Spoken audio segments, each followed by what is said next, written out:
Welcome back to the BookEnds YouTube channel. Today we're talking about all of our workloads. We just want sympathy today. Well, actually, Madison, our social media manager, gave us a really solid idea. And you know what's a really solid idea? Because we took Madison's idea and we broke it down into 3 videos. Yeah, So everyone's going to today, benefit from this. right. Today is the first installment of that. We wanted to talk about all of the things that literary agents do on the back end that you might not know about. So when you think of a literary agent, I think most people think, hey, they represent me, they sell my book, right?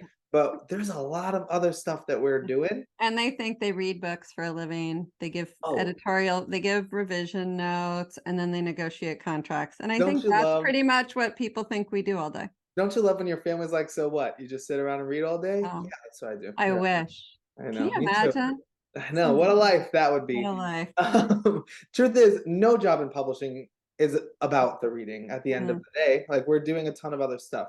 But we wanted to give you a better sense of what our jobs look like and I guess how your agents earn their commission, really, because that's what this boils down to. Yeah, it's sort of, I guess what we're going to talk about is sort of the administrative end of our jobs in a lot of ways. All the Yeah, things we do for our clients that nobody knows about until it's happening to them. And they're like, oh, wow, I didn't know that was a thing. exactly. Yeah. So we've got a pretty long list, and I don't think they're going to take too much explaining, but we'll just run through it. There's not much of an Um, order to it either. no, there's no order, completely no order. The first one, which drives me a little bonkers, is chasing down money. You have You no want, idea. Well, you do. I have an idea. You viewers have no idea how often we have to contact publishers to go, hey, I think you forgot to pay the author. Especially your agency's finance team.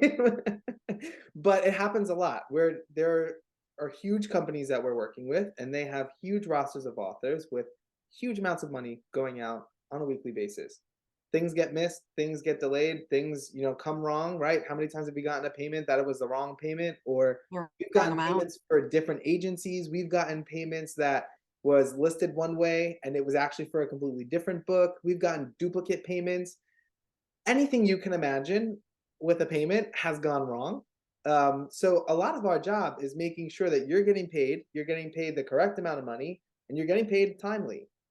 Yeah, and I think one thing to note is it's just humans doing human things. So, there's a system when you deliver your manuscript, there's a system for when that payment is issued, but typically it's a human who has to put through the paperwork and a ball can get dropped. It doesn't happen all the time, but it does Right. happen. Or, we've had glitches in our own financial system where something didn't record even though we knew we did it. We had to double check and check with the bank and all of these things. And that happens with publishers too. So this is all a natural part of the job, but it is weirdly a lot of the job.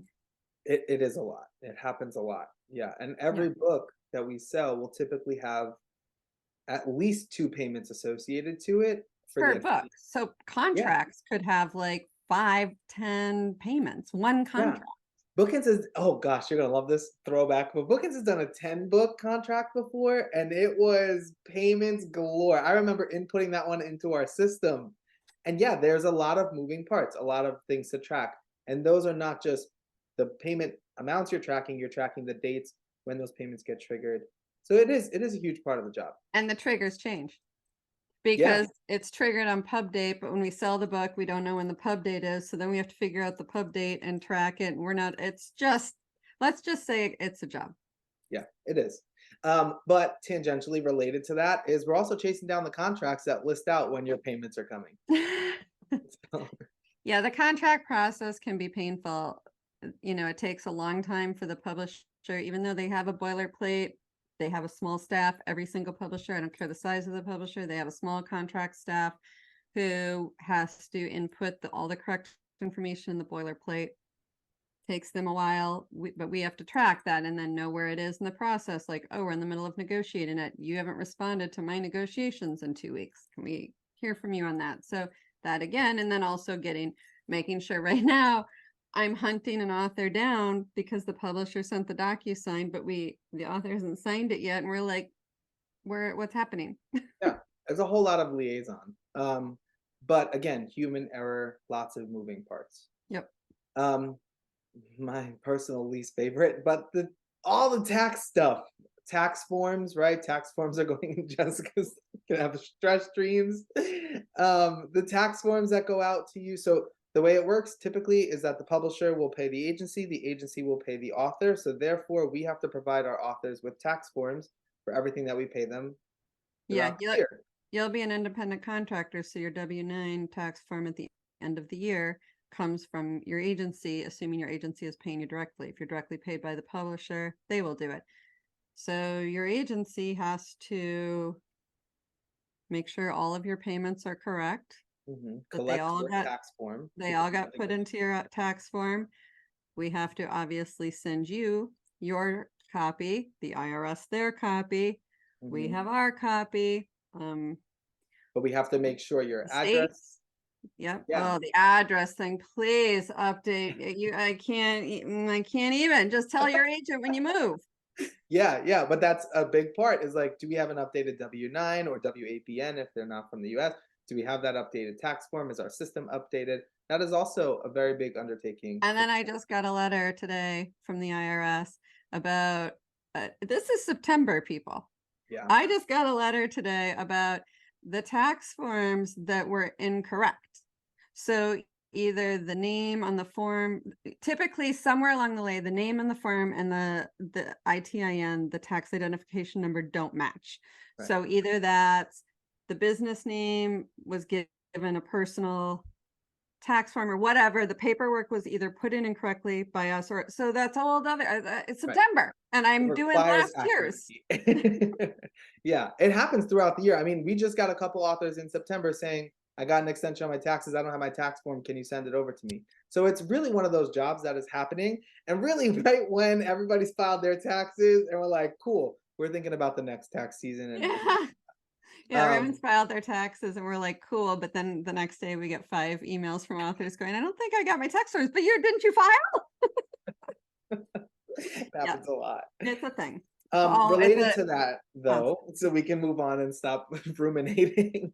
Related to that is working with the IRS. So for authors that were selling abroad, we will typically have to file and obtain a form that is a certificate of your residency within the United States to avoid double taxation. And we don't have to get into that, but that requires filling out a form, getting it to the IRS, who is so picky about this form, dealing with like getting the form, sending it abroad, or getting a request for changes to the form. It's a lot of work. Those forms are a lot of work, and think that we're doing it en masse for all of our clients who are selling abroad. So yeah, that's an undertaking. We started, I think, in October and November, so that by January we can be submitting them to the IRS. And I just got a batch of them from the IRS again, just like last week. So yeah, and then we might is a constant thing. Yeah, we might sell a client middle of the year. It's like, crap, now we need a form and we got to do the application. So that's one of those jobs that will crop up really whenever it wants, and it requires time and brain power.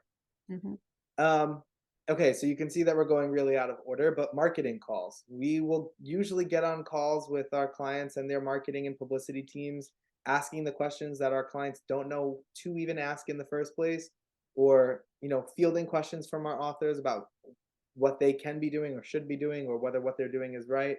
Marketing, I will say, at least in the past couple of years, for me, I've noticed is majority of my job.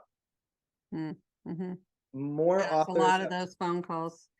A lot of phone calls, a lot of questions, a lot of concerns. It's a huge, huge part of my job. Yep. And I think if you're working on a book, you probably get it, and your agent is doing that. Yeah, even if you're not having a marketing call, even if it's just a call from the author, like I was thinking of doing this, how can we make this happen? Or emails with the publisher, things like that. Right. Cover copy.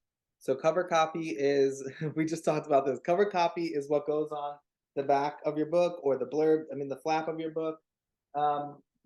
Some agents, no shame to Jessica, have a lot of thoughts about cover copy.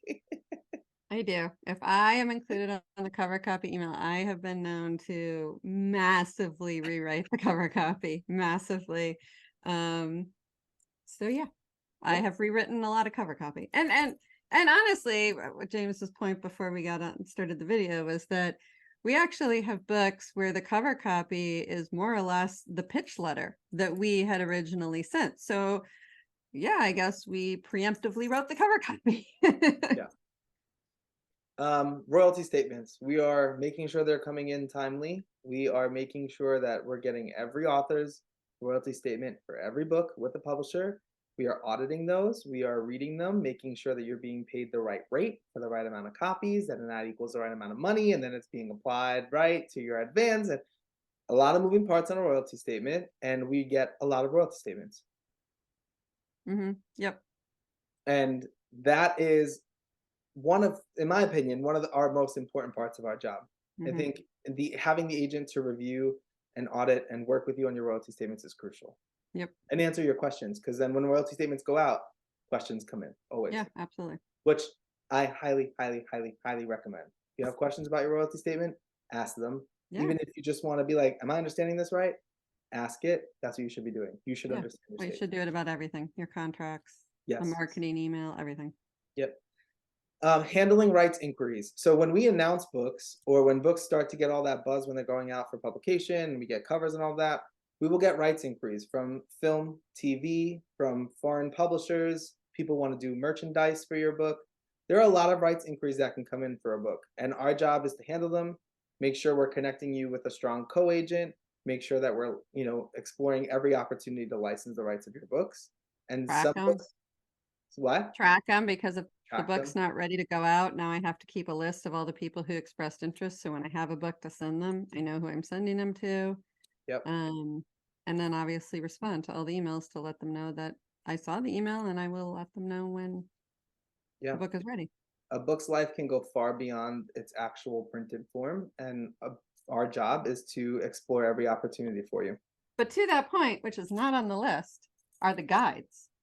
So multiple times a year, our foreign rights and our film rights people are making up guides to use to pitch to our agents. And it's our job as the editor of the agents of the book to prepare the sheet about the book and the author, and including all updated publicity, sales information, any of that, so that when it goes out in the guide, they're getting everything new is in there, so that they can sell the book overseas or to film. So that's a whole secondary issue to that we hadn't put on the list. No, It's a whole nother job. A whole nother job. Yep, we have someone who does it for us, and thank God. Okay, so we're also constantly thinking beyond the book that we're working on. We're thinking about when we have to send your option, what your option's gonna be, the next steps in your career. Are we making a pivot? Are we going to another publisher? Is this publisher treating you right? All of those things. And for most agents, it will start the minute you sign that contract. Like, okay, what are we going to do? I didn't get this in this contract. What are we going to get in the next one? Or this editor is not super responsive. Do I want to keep this author there? Or the marketing wasn't great here. Maybe we can get better next book. Or I got a call from an editor at this place. Yeah. Is that a better option? Yes. So all of those things are going into, is the status quo good? Is it getting better? Do we go somewhere? All of that. We're constantly evaluating that from the minute you start working with the publisher until the minute you get the offer for the next book on your option. Managing deadlines, knowing when your book has to be delivered, knowing when it's going to be published, knowing what your publication schedule is outside of this book, asking for extensions if you need more time, helping you advocate for yourself in what is a reasonable amount of time to get feedback on your book, or to respond to revisions, or to review the proofs, or whatever.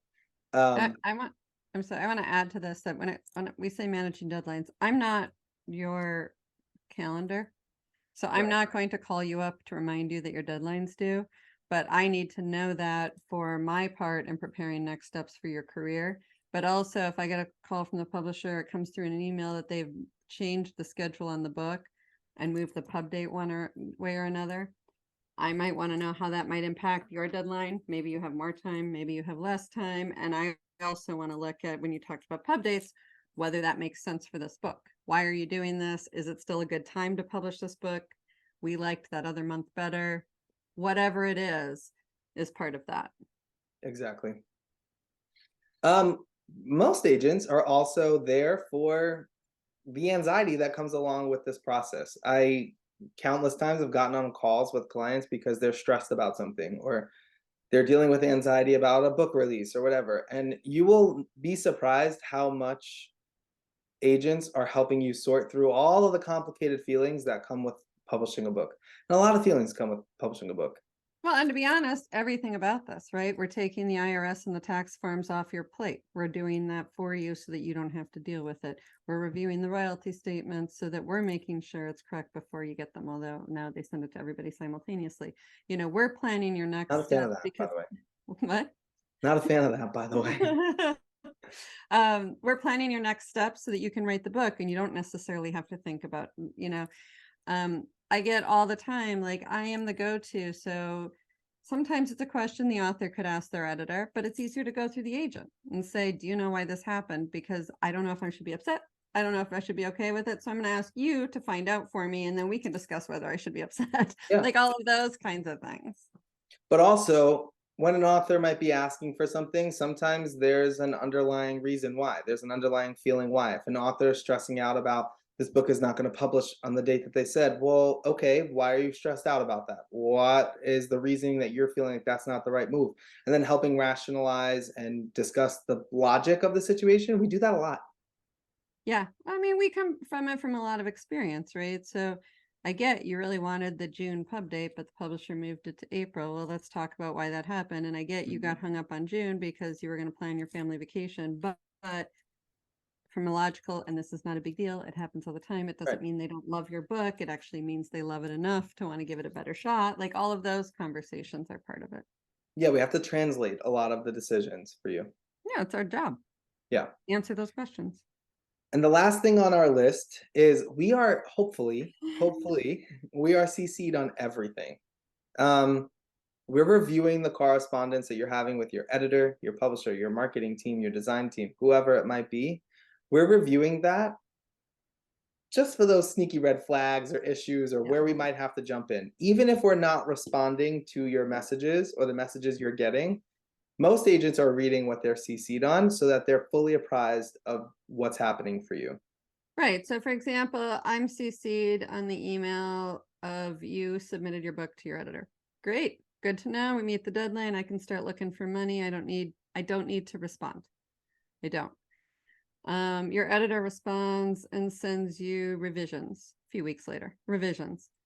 I don't need to respond to that. I know the revisions are in progress. I don't even need to read the revision letter. However, if you have concerns about the revision letter, you should definitely come to me, but I don't need to respond to that. They send the cover. I am definitely going to be part of that conversation.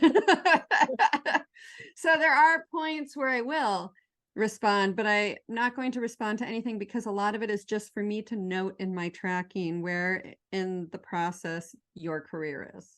Yep.